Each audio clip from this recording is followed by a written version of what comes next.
A renovación integral do céspede do estadio de Pasarón é a reclamación que hoxe puxo sobre a mesa o Partido Socialista de Pontevedra. Nesta moción o que pedimos é que o Concello de Pontevedra se dirixa á Diputación Provincial de Pontevedra para asinar un convenio que permita que a Deputación Provincial financie a sustitución dese sistema de drenaxe, financie a construción e a renovación integral do terreo de xogo de Pasarón e enmende o erro que no ano 2012 nos deixou a todos os pontevedreses e pontevedresas con ese estadio en malas condicións. Para evitar estes problemas, Puente sinala que sería preciso refacer por completo o terreo de xogo, incluindo tamén o seu sistema de drenaxe. Apunta que a responsabilidade da Deputación, que deixou sen rematar por completo a reconstrución de Pasarón.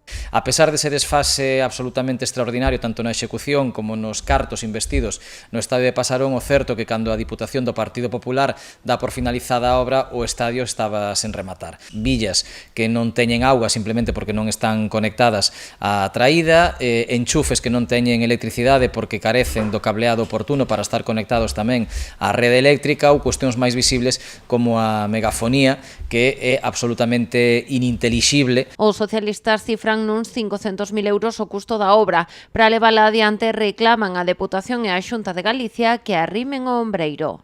Esa obra tena que pagar quen fixo mal a obra inicialmente, que é a Deputación Provincial de Pontevedra. É certo que a Xunta de Galicia nin é a titular do Estadio Municipal de Pasarón, que é do Concello de Pontevedra, nin foi a responsable desa mala execución das obras no ano 2012, que foi a Deputación Provincial de Pontevedra. Pero é certo que a Xunta de Galicia está financiando actuacións similares noutras cidades de Galicia. Iván Puentes apuntou a diferentes eivas técnicas do campo como unha capa de grava e áridos demasiado fina, a obstrución da malla drenante ou que a superficie non conta coa inclinación precisa para favorecer que a auga corra cara aos laterais.